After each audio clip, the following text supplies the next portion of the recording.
열 둘째 주 영상 예배 드리겠습니다.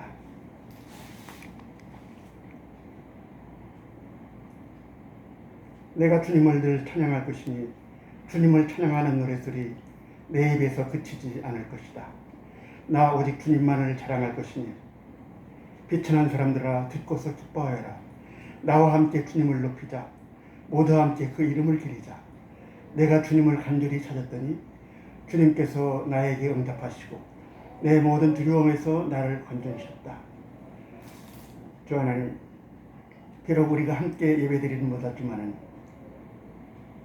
오늘 주일의 영상 예배를 통하여 하나님의 이름을 간절히 부르게 도와주시고 주님의 은총을 입을 수 있도록 도와주시옵소서.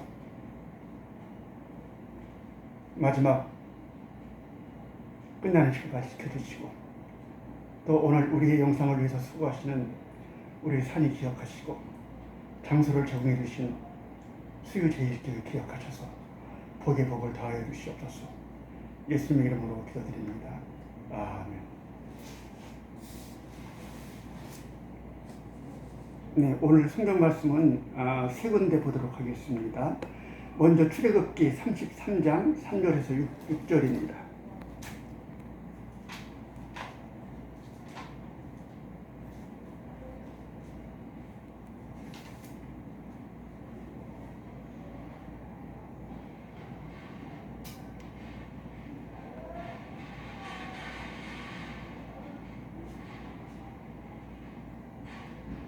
너희는 이제 곧 젖과 꿀이 흐르는 땅으로 들어간다.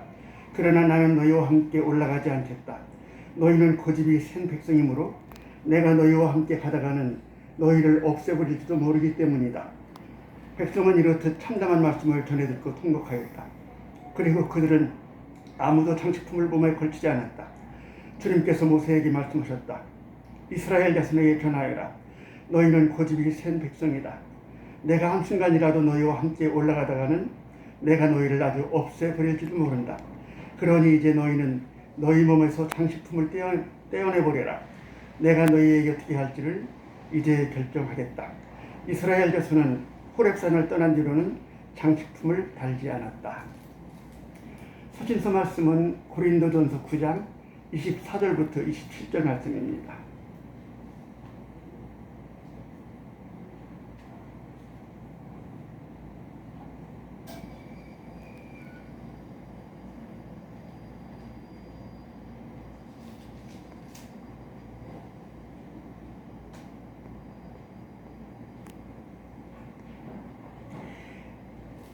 경기장에서 달리기 하는 사람들이 모두 달리지만 상을 받는 사람은 하나뿐이라는 것을 여러분은 알지 못합니까?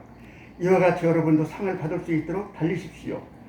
경기에 나서는 사람은 모두 일에 절제를 합니다.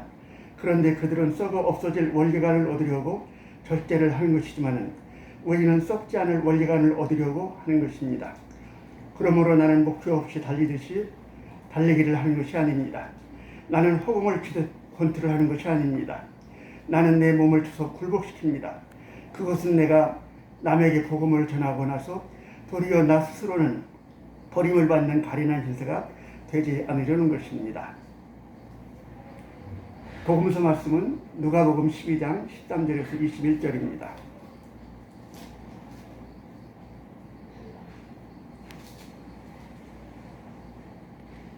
무리 가운데서 어떤 사람이 예수께 말하였다. 선생님, 내 형제에게 명해서 유산을 나와 나누라고 해주십시오. 예수께서 그에게 말씀하셨다. 이 사람아, 누가 나를 너희의 재판관이나 분배인으로 세웠느냐? 그리고 사람들에게 말씀하셨다. 너희는 조심하여 온갖 탐욕을 멀리하여라. 재산이 차고 넘치더라도 사람의 생명은 거기에 달려있지 않다. 그리고 그들에게 비유를 하나 말씀하셨다. 어떤 부자가 밭에서 많은 소출을 거두었다. 그래서 그는 속으로 내 소출을 쌓아둘 곳이 없으니 어떻게 할까 하고 궁리하였다. 그는 혼자 말하였다. 이렇게 해야겠다. 내 곡간을 헐고서 더 크게 짓고 내 곡식과 물건들을 다 거기에 쌓아두겠다. 그리고 내 영혼에게 말하겠다. 영혼아, 여러 해 동안 쓸 많은 물건을 쌓아두었으니 너는 마음 놓고 먹고 마시고 즐겨라. 그러나 하나님께서 말씀하셨다. 어리석은 사람아, 오늘 밤에 내 영혼을 내게서 도로 찾을 것이다. 그러면 내가 장만한 것들이 누구의 것이 되겠느냐? 자기를 위해서는 재물을 쌓아두면서도 하나님께 대하여는 부여하지 못한 사람은 이와 같다.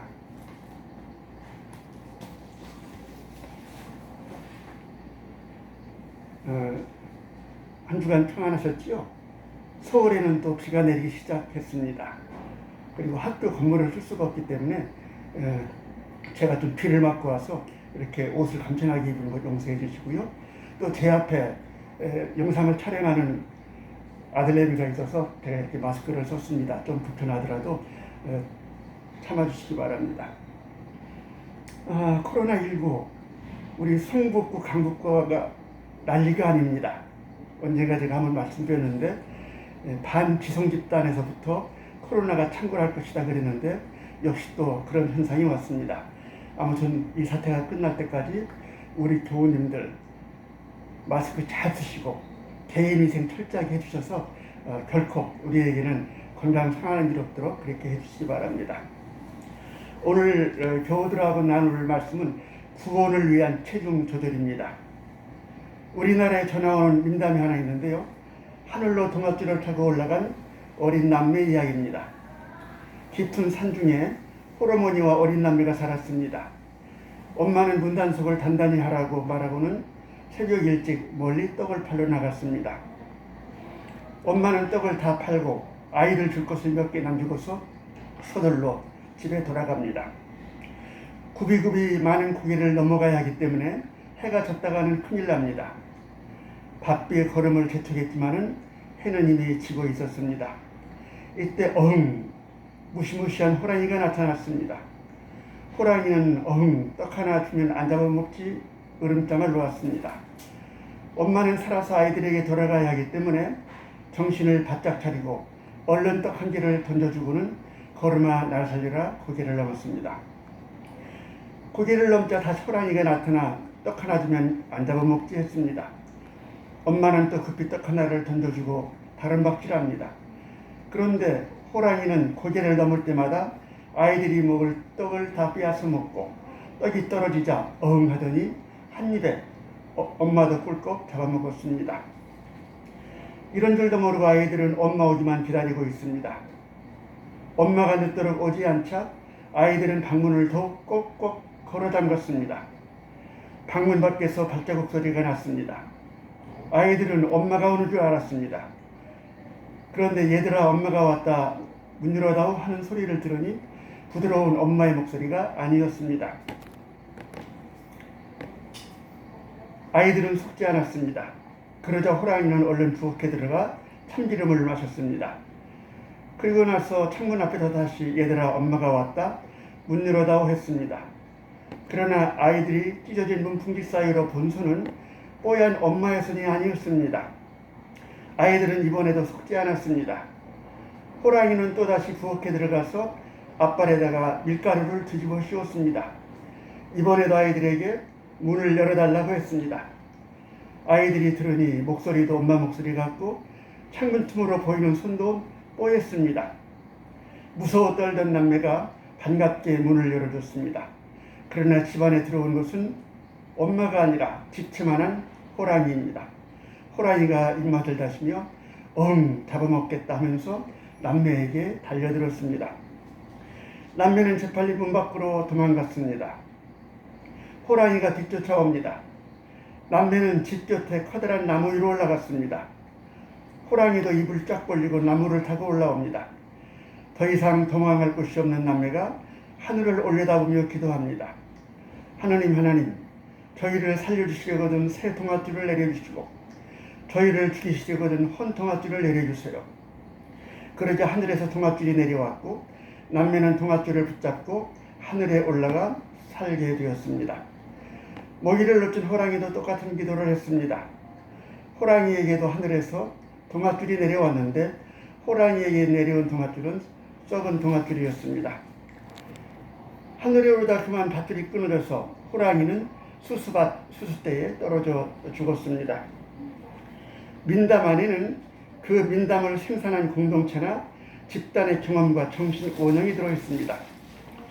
아버지는 없고 홀어미가 떡을 팔아 아이들을 기르는 사회는 책임지고 그 가정과 공동체를 돌볼 아버지가 없거나 무능한 것을 말합니다. 여기서 아버지는 그 사회의 지도자이기도 하고 그 사회를 이끄는 종교나 제도 그리고 법 같은 것을 뜻하기도 합니다. 호랑이는 엄마를 잡아먹고 아이들까지 잡아먹으려 덤벼드는 탐욕스러운 탐관오리, 호족, 악덕 지주들 이런 것들을 말합니다. 그 공동체의 힘을 가진 억압자들입니다. 이 어린 남매는 온갖 수탈에 시달리다가 죽고 마는 민초입니다.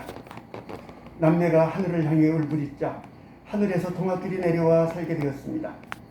고난의 때에 하늘 향해 하나님을 부르는 우리네 삶은 마치 이집트에서 더 이상은 살 수가 없어서 하늘을 향해 울부짖는 히브리 노예들과도 통합니다. 출애굽기는 이 노예들의 탄식을 듣고 야훼 하나님이 그들을 구출하기로 하셨습니다. 그러나 하늘에만 기대는 어린 남매는 때로 너무나 수동적인 우리 결의의 심성을 말해주기도 합니다. 때를 내고 용기를 내서 호랑이를 물리쳐야 하는데 우리는 하늘만 바라보는 경향이 있습니다. 같은 종류의 민담으로 그림 형제가 채집한 헨델과 그레텔 남매의 이야기가 있죠. 이 역시 무능한 아버지와 악랄하고 교활한 영주나 지지를 상징하는 매정한 계모에 의해 깊은 숲으로 버려집니다. 그러다가 설상가상으로 더 무서운 마귀 할멈의 집에 들어가게 되었고 마귀 할멈은 오빠를 잡아먹을 생각으로 가두어서 만나는 것을 먹여 살을 찌웁니다.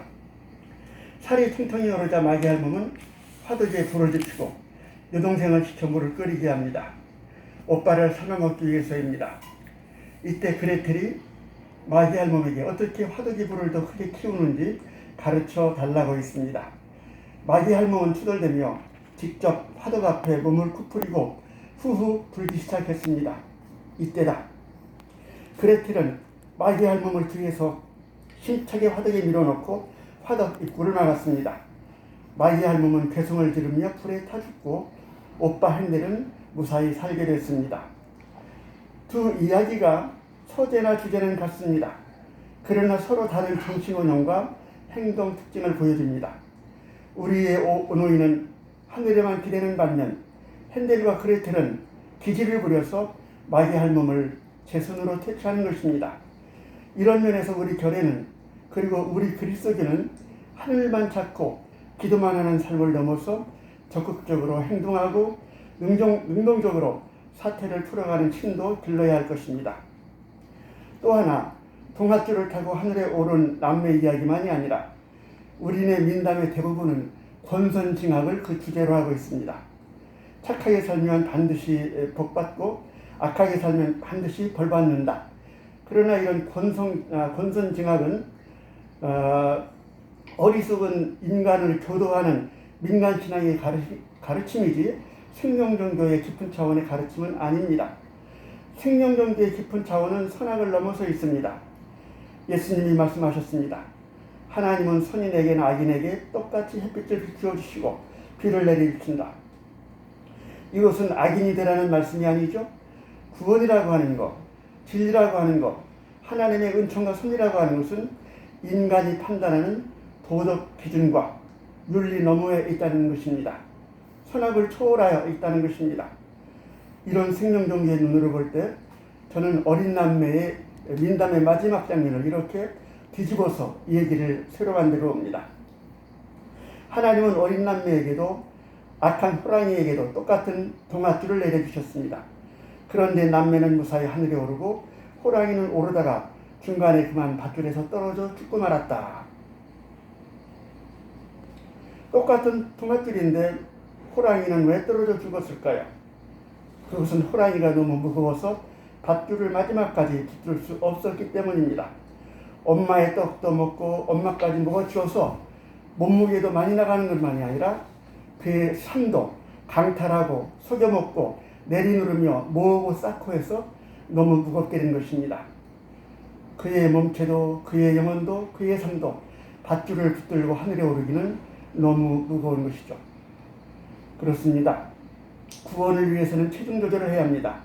몸무게도 줄이고 정신도 간결하게 하고 삶도 간단하게 해야 합니다. 오늘 봉독한 세 본문이 다 구원을 위해 모든 것의 무게를 줄이라고 하는 그런 신앙의 교훈을 전해줍니다. 출애굽기 본문은 이제 신의 산을 떠나며 몸에 덕지덕지 걸친 장식품을 떼어내라는 말씀입니다.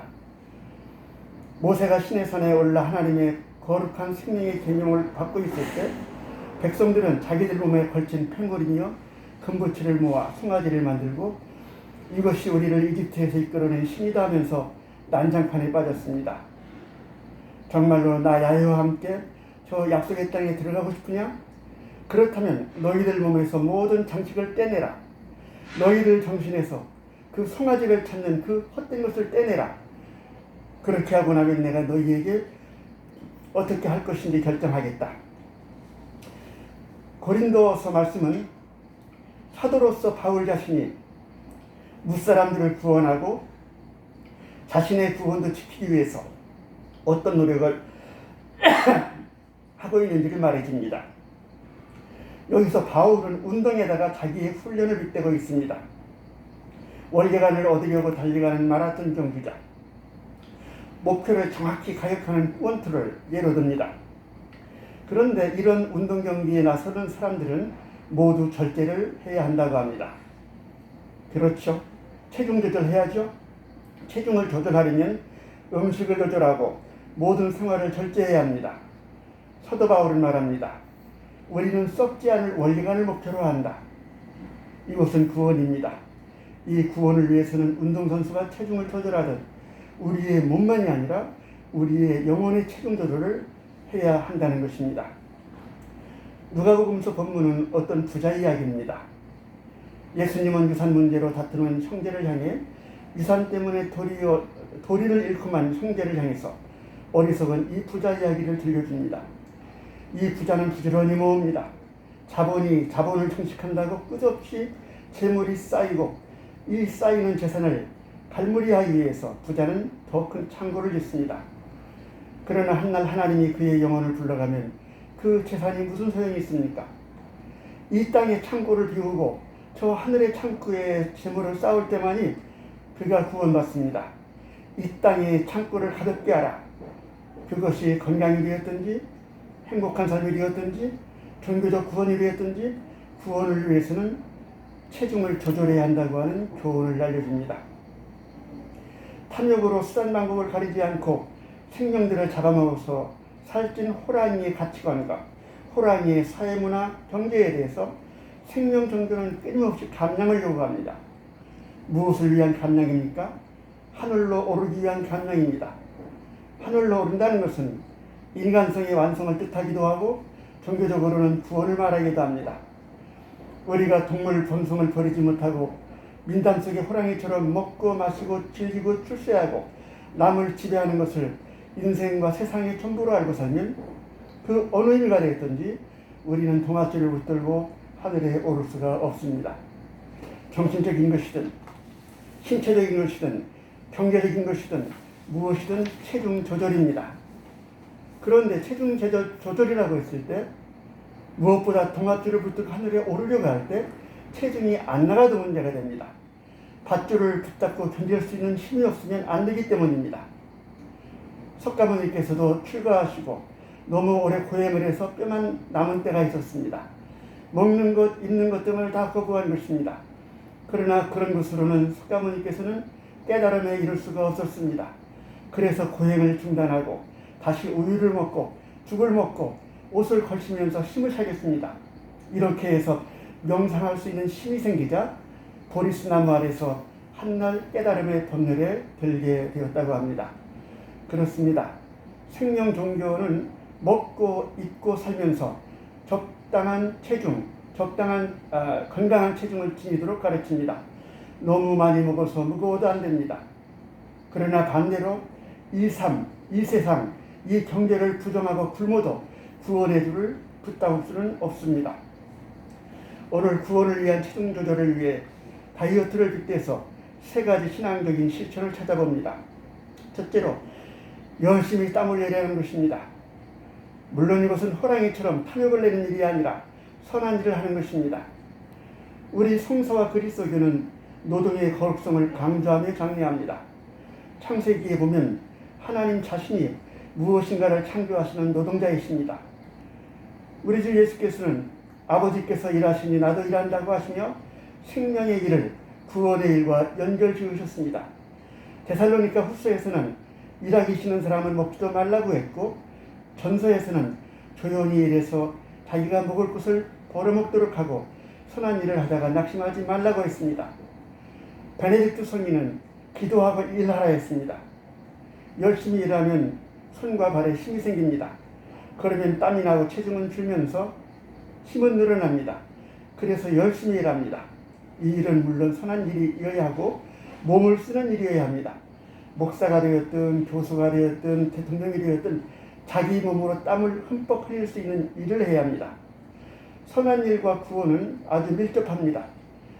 특별히 일과 그 일을 통한 수입과 구원은 우리 개혁교회 신앙의 강조점입니다. 많이 왜곡되긴 했지만은 칼빈의 후예인 청교도들은 돈 버는 일을 나쁘다고 생각하지 않았습니다. 청교도들은 돈이나 재물 자체 그리고 인간의 모든 즐거운 삶을 선하다고 여기지 않았습니다. 도리어 혐오했습니다. 그래서 철저하게 절약하고 금욕과 절제 생활을 했습니다. 그럼에도 돈 버는 일을 나쁘다고 생각하지 않은 것은 바로 일 때문입니다.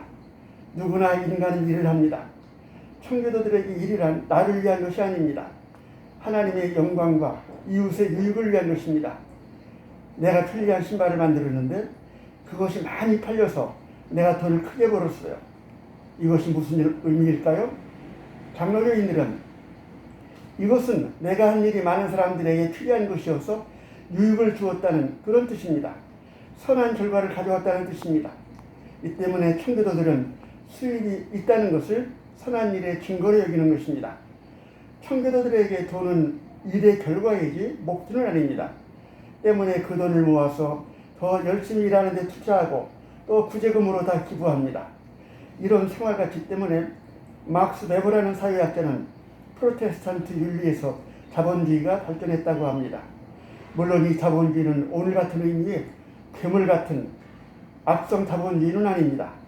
또한 서구사회는 이 청교도 정신이 살아있어서 오늘날도 거부들이 전 재산을 사회에 기부하기도 합니다. 찰스 디킨슨의 소설에 나온 스크루지가 생각납니다. 우리는 구두쇠를 자린고비를 미덕으로 생각했습니다. 스크루지가 그런 사람입니다. 악착같이 절약해서 돈을 모으자는 우리 눈으로 보면 스크루지는 근면하고 대단한 사람입니다. 그러나 소설에서 스크루지는 아주 인색하고 몰인정한 사람입니다. 여기에도 청교도적인 배경이 있습니다. 열심히 일하면 돈이 생겨야 합니다. 그러나 스크루지는 그 돈을 구제하고 선한 일에 써야 되는데 돈을 신대단지처럼 붙들고만 있습니다. 이것은 악입니다. 죄입니다. 이런 삶으로는 천국문에 이룰 수가 없습니다. 여러분 하시는 일이 무엇입니까? 우리 사교 작은교회 중에 악한 일에 종사하는 분은 아무도 없습니다. 열심히 일하시기 바랍니다. 먹고 사는 경제나 돈을 혐오하는 것은 신앙적이라고 할 수 없습니다. 우리의 선한 일을 통해서 수입도 넉넉하게 생기기 바랍니다. 그 일로 건강한 삶도 즐기시고 동시에 근면하게 살면서 이웃을 위해 아낌없이 사용하기 바랍니다. 이것이 어리석은 부자처럼 재물을 세상 곳간이 아니라 하늘 창고에 쌓는 방법입니다. 이럴 때 우리는 동아줄을 붙들고 하늘에 오를 수가 있습니다. 두 번째로는 열심히 운동하는 것입니다. 이 운동으로 영육간의 구원에 적절한 체중을 유지하게 됩니다. 운동을 하면 비계살이 빠지고 근육이 생깁니다. 힘은 세워지고 몸무게는 줄어듭니다. 또 운동은 긴장을 풀어주고 몸과 마음을 활기차게 합니다. 운동은 동시에 신체적인 것만 뜻하지 않습니다. 요즘은 전 세계적으로 시민운동이 한창입니다. 선한 목적을 가지고 벌이는 단체의 활동도 운동이라고 합니다. 녹색운동, 금연운동, 경제적인 시민운동 등 셀 수조차 없습니다. 역사적으로 보면 그리스도 안에서도 좋은 운동들이 많이 있었습니다. 수도원 운동, 걸식운동, 종교개혁 운동, 경거주의 운동, 오순절 운동, 에큐메니칼 운동 등은 인류 역사에 큰 기여를 했습니다. 마침 사도 바울이 마라톤 경기를 빗대서 구원의 운동을 설명했습니다. 그리스도 예수 안에서 하나님께서 위로 오르신 그 부르심의 상을 받으려고 목표를 향하여 달려가고 있습니다. 부르심의 상이 무엇이겠습니까? 그것은 구원입니다. 이 구원은 하나님 나라의 구성원이 되는 것입니다. 저는 이것을 영생과 해방으로 이렇게 정식화했습니다. 영생이란 에너지 불변의 법칙처럼 내가 몸으로는 죽어도 내 몸은 흙에서 온 만큼 지구의 원소로, 내 정신과 혼은 대자대비하신 하느님의 시공을 초월한 품으로 드는 것입니다. 해방이란 그 영생의 실천으로서 이 땅에서 정의, 생명, 평화, 자유를 실현하는 것입니다. 우리 주 예수님에게 영생과 해방은 뗄 수가 없는 것이었습니다. 그렇습니다. 우리는 동아줄을 붙들고 하늘로 오르기 위해서 운동을 통해 적절히 체중 조절을 해야 합니다. 하나님이 주신 이 신체를 잘 유지하기 위해서입니다. 동시에 하나님 나라를 위해서 선한 운동, 선한 일에 한 가지씩은 관심을 가지고 공부하고 물질양면으로 후원하며 봉사해야 했습니다. 세 번째로 체중 조절을 위해서는 다이어트 식품을 먹어야 합니다. 요즘 젊은 여성들이 체중을 줄이겠다고 일체 음식을 먹지 않다가 영양실조에 걸려 병원 신세를 지곤 합니다. 이 영양실조는 비만만큼이나 위험해서 발육부진이나 뇌손상을 가져오기도 합니다. 이 때문에 또한 사회적인 문제가 되는 것이죠. 체중 조절을 위해서는 적절한 음식을 맛있게 적당히 먹는 것이 중요합니다. 그런데 먹는 방법이 있습니다. 무엇을 먹지 말아라, 이것을 피해라는 부정적인 것보다는 무엇을 바르게 먹을까 하는 긍정적인 식단이 도움이 될 것입니다. 베드로후서에 구원에 필요한 좋은 영적인 식단이 소개되어 있습니다. 베드로후서 1장 4절에 보면 우리가 신적 품성에 참여하는 것을 말하고 있는데, 신적 품성이란 무엇입니까? 거룩에 참여하는 사람, 구원에 이르는 사람의 자질, 성품, 품격을 말합니다. 곧 동아줄을 마지막까지 붙들 수 있는 사람을 뜻합니다. 구원을 위한 시단이라고 하겠습니다. 베드로 사도가 말합니다. 믿음의 덕을, 덕의 지식을, 지식의 절제를, 절제의 인내를, 인내의 경건을, 경건의 상호 우애를, 상호 우애에 사랑을 더하라 했습니다. 이것이 구원의 식탁에 차려진 덕목들입니다. 이런 건 먹지 마라, 하지 마라, 피하라 하는 부정적이고 소극적인 식탁이 아니라 이런 것을 먹어라, 이런 것들을 곁들여라 하는 긍정적이고 적극적인 식탁입니다. 베드로 사도는 이런 것들이 여러분에게 갖추어지고 넉넉해지면 여러분은 우리 주 예수 그리스도를 아는 일에 게으르거나 열매를 못 맺는 사람은 되지 않을 것입니다 하고 말해줍니다. 곧 구원의 밧줄을 붙들고 거룩을 향해 우리의 구원이 자라는 것입니다. 그렇습니다. 모든 사람에게 똑같은 구원의 밧줄이 내려옵니다. 그러나 우리는 결정해야 합니다. 호랑이처럼 믿음과 삶의 체중 조절을 못해서 무게가 너무 나가서 밧줄에 미끄러질 수도 있고, 체중 조절을 잘하고 쥐는 힘이 있어서 무사히 하늘로 오를 수도 있습니다. 이 결과는 전적으로 우리의 몫입니다. 우리 그리스도인들만이라도 그 마음에서 탐욕이라고 하는 영적인 무게를 덜어냈으면 합니다.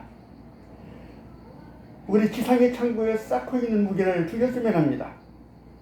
베드로 사도 말씀대로 구원에 필요한 좋은 영적인 식단인 믿음의 덕을, 덕의 지식을, 지식의 절제를, 절제의 인내를, 인내의 경건을, 경건의 상호 우애를, 상호 우애에 사랑을 잘 섭취하면 좋겠습니다.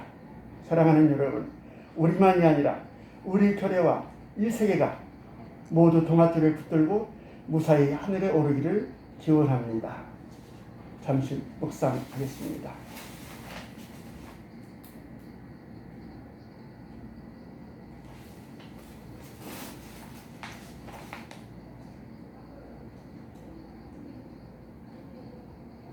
주님, 오늘 구원을 위한 체중 조절의 말씀을 드렸습니다. 오늘 이 지구촌 이런 위기를 맞이한 것도 우리가 영적으로, 정신적으로, 경제적으로 우리의 무게를 줄이지 못했기 때문에 그렇습니다. 주님, 우리가 새롭게 주님 앞에서 우리의 삶을 점검하고 돌아보면서 이 세계가 건강하게 거듭나는 좋은 기회가 되도록 인도하여 주시옵소서. 오늘 이렇게 함께 모여 예배를 드리지 못하는 안타까움이 있지만은 한 주간 우리 교우들 서로 영적으로 기도할 때 주님께서 도와주시옵소서. 우리 최영식 권사님, 규인타 집사님, 박은철 권사님, 또한 우리 김정재 목사님 네 분 건강이 연약한 가운데 있습니다. 주님께서 그 건강을 지켜주시고 독수리처럼 새 힘을 얻을 수 있도록 함께하여 주시옵소서. 또한 우리가 하루빨리 서로 모여서 옛날처럼 같이 밥을 먹고 같이 담소를 나눌 수 있도록 도와주시옵소서. 코로나19 때문에 땀 흘리는 모든 의료진 기억하시고 이 일 때문에 봉사하는 이 땅의 모든 사람들에게 하나님께서 복의 복을 다하여 주시옵소서. 지금은 우리 주 예수 그리스도의 크신 은혜와 하나님의 놀라우신 사랑과 우리의 최종 조절을 위해서 지금도 일하시는 성령님이 함께 하시니 머리 숙여 다시 만날날을 기약하는 교우들 위해 지금부터 영원토록 함께 해주셨기를 간절히 축원하옵나이다. 아멘. 교우 여러분 한 주간 평안하시기 바랍니다. 수고하셨습니다.